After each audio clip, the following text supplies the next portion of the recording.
하나님의 은혜가 오늘 하루를 살아갈 수 있는 저와 여러분들의 삶 속에 큰 은혜로 다가올 수 있기를 축복합니다. 우리가 바울의 서신서를 읽다 보면 생기는 오해들이 좀 있는 것 같습니다. 특별히 갈라디아서, 오늘 본문의 갈라디아서나 아니면 로마서를 읽다 보면 더욱더 큰 오해가 생기는 것 같습니다. 그 오해 중에 하나가 무엇이냐면 율법은 나쁜 법처럼 느껴집니다. 인간을 저주하는 법, 인간을 얽매이는 법, 그리고 인간을 괴롭게 하고 힘들게 하는 법인 것처럼 느껴지게 만드는 오해를 바울의 서신서를 읽다 보면 경험하게 되어지는 것 같습니다.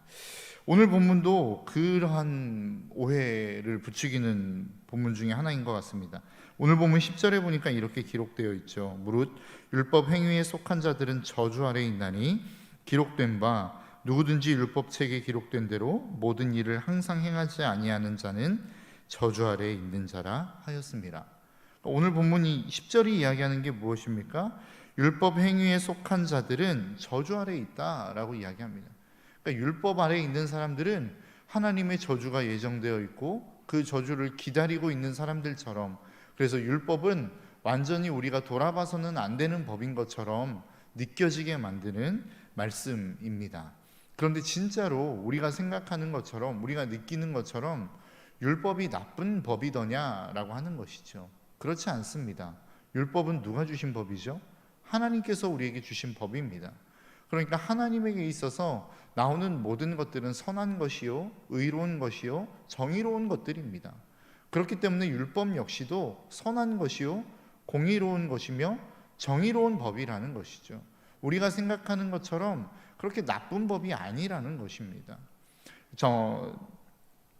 신명기 28장에 보면 그 신명기 28장에 하나님의 율법을, 하나님이 우리에게 주신 명령들을 지켜야 하는 이유, 그리고 그렇게 지키는 자에게 하나님이 주시는 복을 기록하고 있습니다. 신명기 28장 1절은 이렇게 시작합니다. 내가 내 하나님 여호와의 말씀을 삼가 듣고 내가 오늘 내게 명령하는 그 모든 명령을 지켜 행하면 이라고 합니다. 그러니까 하나님께서 우리에게 주시는 명령이 무엇이죠? 그게 율법입니다. 그 율법을 우리가 잘 지켜 행하면 하나님께서 너희들에게 이러이러한 복을 주실 것이다. 우리가 잘 알고 있는 내용입니다. 성읍에서도 복을 받고 들어가도 복을 받고 떡반죽 그릇이 복을 받고, 우리가 하나님의 율법을 잘 지켜 행하면 하나님이 우리의 모든 영역 안에 복을 주시겠다라고 하는 약속이 신명기 28장 1절부터 14절까지 나오는 내용입니다. 그런데 그 14절을 딱 넘어가면서부터 15절에서는 무엇을 말씀하고 있느냐? 율법을 지키지 않는 자의 저주를 이야기하고 있습니다. 신명기 28장 15절입니다.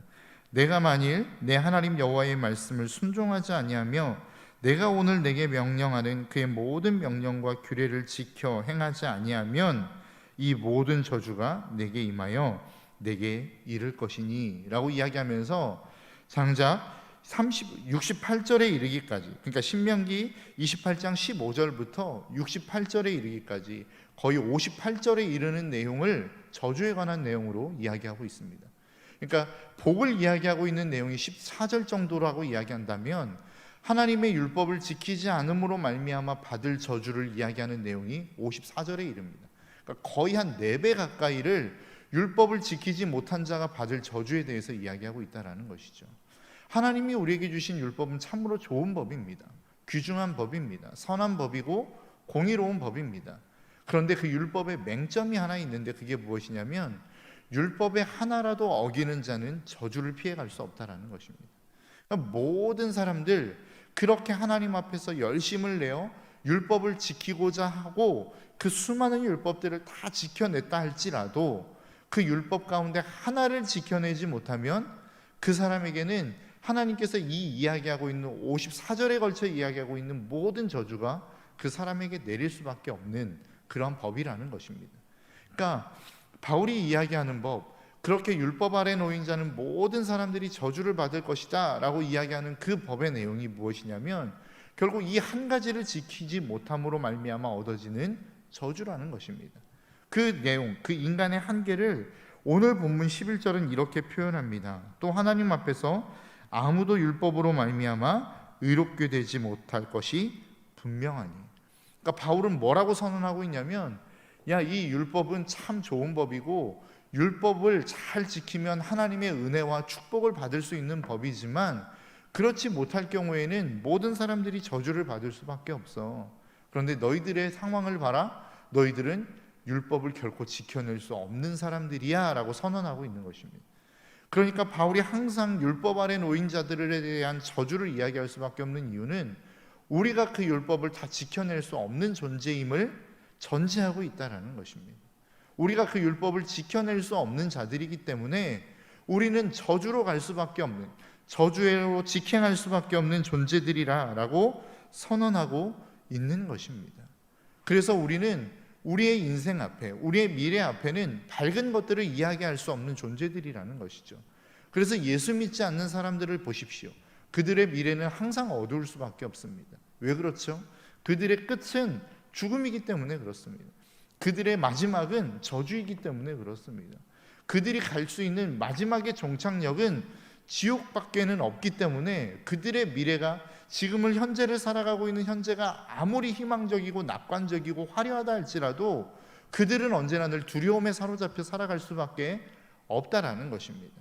그런데 사도 바울이 이야기하는 게 무엇입니까? 너희들이 만일 율법을 지킴으로 말미암아 구원을 얻으려고 하느냐? 그렇다면 너희들이 예수 그리스도를 믿지 않는 사람들과 동일한 삶을 살아가고 있고 동일한 미래가 너희들 앞에 기다리고 있다라고 이야기하고 있는 것입니다. 그러니까 우리가 예수 그리스도를 믿음으로 말미암아 얻은 것은 무엇입니까? 그것은 율법의 적용을 받지 않고 하나님이 우리에게 주시는 은혜의 법 안에 적용을 받는 삶을 살아가기 때문에 우리에게 예수 그리스도를 믿는 것을 복이라고 이야기하는 것이라는 것이죠. 그렇다면 우리가 은혜 안에 놓여 있다라는 것이 무엇입니까? 그것이 바로 오늘 본문 13절에서 이야기하고 있는 것 아닙니까? 그리스도께서 우리를 위하여 저주를 받은 바 되사 율법의 저주에서 우리를 속량하셨으니 기록된 바 나무에 달린 자마다 저주 아래에 있는 자라 하였습니다. 여러분, 하나님께서 예수 그리스도를 이 땅 가운데 보내셨습니다. 그리고 그 예수 그리스도를 통해서 하나님이 우리가 받아야 될 모든 진노와 고통과 아픔과 저주를 예수 그리스도에게 쏟아 부으셨다라는 것이죠. 그리고 난 다음에 우리가 그 예수 그리스도를 믿을 때에 우리는 그 모든 율법을 지키지 못함으로 말미암아 우리가 받아야 되는 그 저주로부터 해방되었다라고 하는 이 선언이 은혜요 복음이라는 것입니다. 그래서 그 예수 그리스도를 믿는 자마다 살 길이 열렸다. 너희들은 모두가 다 저주로 달려갈 수밖에 없는 자, 저주 아래 놓여 있는 자이지만 하나님께서 새로운 길을 여셨다라는 겁니다. 새로운 법을 만드셨다라는 겁니다. 율법을 지키지 못하면 모든 사람이 저주를 받을 수밖에 없는 것이 하나님의 공의요, 하나님의 법이요, 하나님의 율법이지만 그것으로 말미암아 우리가 구원을 받을 수 있는 존재가 아님을 하나님께서 아셨기 때문에 새로운 하나의 길을 다시 만드셨다라는 거예요. 그게 바로 복음이요, 그게 바로 은혜라. 그게 바로 예수 그리스도를 믿는 자, 우리의 모든 죄의 짐을 지고 그 모든 저주를 감당하신 예수 그리스도를 믿는 자마다 살 길이 열렸다라고 선언하는 것이 복음이라는 것입니다. 그런데 우리가 그 갈라디아서에서 이야기하고 있는 내용들을 개론에서 우리가 잘 살펴봐서 알고 있지만 갈라디아서가 쓰여진 배경이 무엇입니까? 이렇게 하나님의 은혜, 하나님의 은혜의 법 안에 들어왔던 사람들이 또다시 율법으로 들어가는 것들을 바울은 굉장히 마음 아파하고 있다는 것이죠. 복음이 무엇입니까? 하나님을 믿음으로 말미암아, 예수 그리스도를 믿음으로 말미암아 너희들에게 살 길이 열렸다라고 하는 것이 복음인데, 율법은 무엇이죠? 너희들이 하나님이 주신 모든 계명들을 다 지켜야 된다라고 하는 것이 율법의 계명이었다라는 거예요. 그런데 갈라디아 교회가 처음에는 이 하나님의 은혜를 받아들였다라는 거예요. 그런데 문제는 무엇입니까? 그 교회 안에 조용히 들어온 거짓 교사들, 야, 믿음으로 말미암아 구원받는 거 맞지만 믿음으로만은 부족해. 그렇기 때문에 한 가지 더 필요한 것이 있는데 그게 바로 할례를 받는 거야 라고 하는 유대교의 전통을 가지고 들어왔다라는 거예요. 그러면서 바울이 이야기하는 게 무엇입니까? 야, 너희들이 은혜로 구원을 받았으면서 또다시 그 유대교의 전통을 붙잡으려고 하느냐? 야, 그렇게 하려면 율법의 모든 것을 다시 다 지켜야 되는 거야. 그러니까 너희들은 다시 저주로 돌아갈 수밖에 없어 라고 이야기하고 있는 것입니다. 오늘날로 이야기하면 하나님이 우리에게 주시는 복음이 있지요. 예수 그리스도를 믿음으로 말미암아 구원을 얻어라고 하는 복음이 있다는 겁니다. 그런데 우리가 과거에 그 복음을 얻음으로 말미암아 행해졌던 부수적인 행위들이 있었다는 거예요. 그게 무엇이냐면 경건의 운동들이었습니다. 야, 우리가 예수 그리스도를 믿음으로 말미암아 구원을 얻었는데 하나님의 자녀답게 살려면 적어도 이 정도는 해야 되지 않겠느냐라고 하면서 일어났던 경건의 운동들이 있었다고요. 그게 무엇이냐면, 야, 우리가 술을 좀 끊었으면 좋겠다. 선교사들이 딱 들어와서 보니까 너무나도 이 민족이 안 되는 이유가 무엇이냐면 술에 쪄들어 있는 거예요. 남자들이 다 술을 하고 도박을 하고 이런 것들을 하다 보니까 문제가 무엇이냐면 생활이 안 되는 거예요. 그러니까 야, 우리가 예수를 믿음으로 말미암아 얻어진 그 구원의 감격 때문에 우리가 적어도 이 정도는 좀 한번 해보자. 우리의 삶의 회복을 위해서 술을 좀 끊어보고 도박을 좀 끊어보자 라고 해서 일어났던 것이 경건운동이라고요. 그러니까 결국은 무엇에서부터 시작한 거냐? 예수 그리스도를 믿는 믿음이 기본이 되고 그것이 구원에 이루어지는 하나님의 은혜가 되어서 그 현상적으로 일어났던 것이 경건운동이었다는 겁니다. 그런데 문제는 무엇이냐면 오늘날의 한국 기독교는 어떤 상황이 되어버렸냐면 그 경건운동을 해야만 마치 구원을 얻는 것처럼 이어지는 상황이 되어버렸다는 거예요. 야, 너 담배 펴? 너 술 마셔? 그럼 너 구원 얻지 못해 라고 이야기해버리는 거예요. 제가 말씀드리는 것은 술을 마셔도 된다, 담배를 펴도 된다, 도박을 해도 된다라는 이야기가 아니라 구원을 얻는 거라고 하는 그 기본이 마음 가운데 깔려 있으면 자동적으로 경건은 나타나는 현상이라는 겁니다. 그런데 그 현상적인 것이 이루어지지 못했다고 해서 너희들이 구원을 얻지 못하는 것은 아니다라고 오늘 본문에서 바울이 선언하고 있다라는 거예요. 할례는 무엇입니까? 어떻게 보면 하나님이 아브라함에게 명령하신 겁니다. 너 나를 믿어?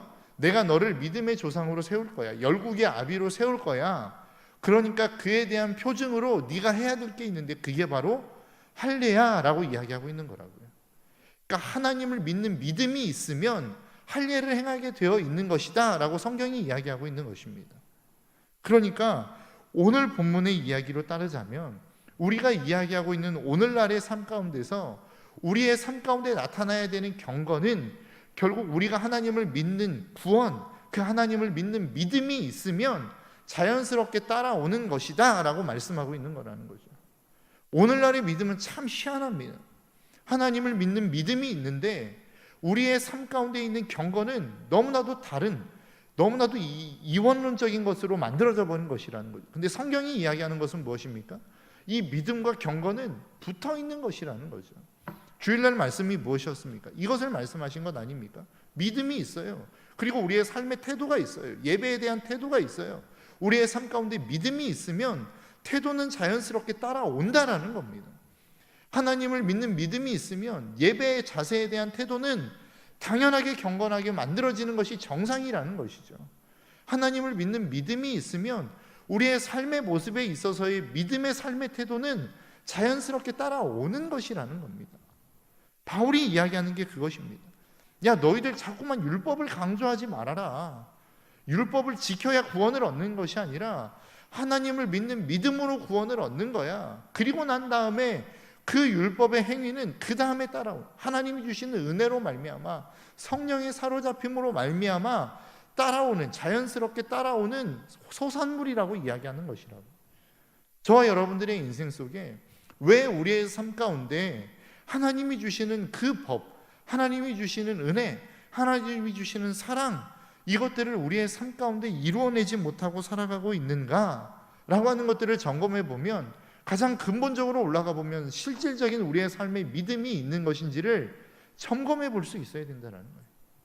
내가 하나님의 말씀을 따라 살아가지 못하는 것은 어찌 보면 내 안에 있는 믿음이 부족하기 때문일 가능성이 높다라는 것입니다. 내가 구원을 받고 믿음이 있는데 율법은 지켜지지 않고 하나님의 법대로 살아가지 못하는 일들은 말씀의 원리로 보면 일어날 수 없는 일이라는 겁니다. 저와 여러분들의 삶 가운데 우리가 고통하는 문제들이 있죠. 아파하는 문제들이 있습니다. 끊임없이 해결할 수 없는 문제들, 죄의 문제들이 있다라는 것이죠. 그 문제들이 결국은 생겨나는 이유가 무엇이냐? 오늘 본문의 말씀을 따르자면 어떻게 보면 우리의 삶 가운데 있는 믿음의 문제일 수 있다는 겁니다. 내가 하나님을 믿는 그 믿음이 부족하기 때문에 결국은 하나님이 나에게 주시는 법, 하나님이 주시는 말씀을 따라 살아내지 못하는 그 모습들이 우리 가운데 자리 잡는 것이 아니겠느냐라고 하는 것이죠. 여러분들의 삶은 어떠십니까? 하나님이 주시는 믿음과 은혜로 하루하루를 살아가고 계십니까? 아니면 내 삶 가운데 주어진 내가 할 수 있는 조그만한 일들을 행함으로 말미암아 율법의 모든 것들은 다 지켜내지 못하지만 이 정도는 내가 좀 경건한 삶을 살고 있어. 그러니까 내가 너희들보다는 나아. 나는 이것으로 말미암아 구원을 얻는 거야 라고 하는 자기의 의의와 자기의 자부심으로 살아가고 계십니까? 내가 만일 하나님 앞에서 떳떳하고 당당하다, 예수 그리스도가 아닌 다른 이유 때문에, 내가 할례를 받았기 때문에, 아니면 헌금을 많이 했기 때문에, 아니면 내가 교회 안에서 봉사를 많이 했기 때문에, 헌신을 많이 했기 때문에, 다른 사람을 구제하는 일들을 많이 했기 때문에 내가 하나님 앞에 떳떳하게 내세울 수 있는 그 떳떳함이 어떤 나의 행위로 말미암은 기반한 것이라고 한다면 우리는 우리의 믿음을 다시 점검해 봐야 됩니다. 내가 구원을 얻은 것인지, 내가 예수 그리스도가 아닌 다른 것 때문에 하나님 앞에 당당할 수 있고 떳떳할 수 있다면 우리의 믿음은 잘못된 믿음일 가능성이 높다라는 것이죠. 지금 오늘 본문 갈라디아 교회를 향하여 사도 바울이 이야기하고 있는 게 그것입니다. 야, 너희들 하나님 앞에서 그렇게 당당하고 떳떳해? 이방인보다 너희들이 나을 수 있어? 그것을 할례에서 찾는다고 한다면 너희들은 율법의 저주 아래에 있는 자들이야 라고 선언하고 있는 거라. 우리의 날로, 오늘날로 이야기하자면 우리가 하나님 앞에서 그렇게 구원받았어, 내가 믿지 않는 사람들보다는 나은 사람이야 라고 하는 근거를 예수 그리스도가 아닌 나는 교회를 다녔으니까, 나는 예배에 빠지지 않고 있으니까, 나는 하나님을 믿는 종교의 의식과 행위가 있는 사람이니까 해서 찾는다고 한다면 우리는 율법의 저주 아래에 있는 사람일 가능성이 높다라는 것입니다. 반면에 내가 그 예수 그리스도가 필요한 존재요, 내가 이 땅 가운데 더 당당하고 떳떳할 수 있는 단 하나의 이유가 있다면 그것은 내 죄를 지시고 이 십자가에 달리신 예수 그리스도를 믿는 믿음 때문이다라고 선언하고 있는 우리의 삶이라고 한다면 그것은 옳은 믿음인 것이다 라고 오늘 바울은 우리에게 말씀하고 있는 것입니다. 그렇기 때문에 우리의 인생에는 예수 그리스도가 필요한 것입니다. 그렇기 때문에 우리의 삶에는 예수 그리스도가 빠져서는 설명이 안 되는 인생이 되어야 되는 것이라고. 여러분들의 인생 속에 예수 그리스도가 아닌 다른, 예수 그리스도가 빠짐에도 불구하고, 예수 그리스도가 없음에도 불구하고 여러분들의 인생이 너무나도 잘 살아가질 수 있다고 한다면 우리는 믿음 안에 살아가는 사람이 아닐 가능성이 높다라는 것이죠. 여러분들의 인생 가운데 오늘 이 아침 점검해 보기를 소원하는 한 가지, 나는 예수 그리스도가 없으면 살 수 없는 존재인가? 아니면 나는 예수 그리스도가 없어도 너무나도 하루하루를 잘 살아낼 수 있는 자인지를 여러분 점검해 보시기를 바랍니다. 내 모든 인생 가운데 모든 상황과 환경이 다 주어졌음에도 불구하고 예수 그리스도가 없으면 내가 살아갈 수 없다라고 선언할 수 있다면 우리는 믿음 안에 살아갈 수 있는 것입니다. 그러나 내가 예수 그리스도가 없어도 물질이 주어진다면, 명예가 주어진다면, 내 자녀가 잘 될 수만 있다면 나는 괜찮아요 라고 이야기할 수 있다면 우리의 믿음은 어떻게 보면 잘못된 믿음이요, 점검해 봐야 되는 믿음이라고 하는 것이죠. 이 아침 저와 여러분들의 인생 속에, 이 하루를 살아가는 저와 여러분들의 삶 속에 예수 그리스도가 없이는 안 됩니다라고 하는 이 선언과 고백이 있는 저와 여러분들의 삶이 될 수 있기를 주님의 이름으로 축복합니다. 이것이 믿음입니다. 이것이 신앙생활입니다. 모든 것이 다 주어져도 예수 없으면 나는 안 되는 존재입니다라고 선언하는 것이 믿음이요, 그것이 신앙이라는 것입니다. 저와 여러분들이 살아가는 이 한 주간의 삶이 그러한 믿음과 선언과 고백으로 살아낼 수 있는 귀한 한 주간의 삶이 될 수 있기를 주님의 이름으로 축복합니다. 기도하겠습니다. 하나님,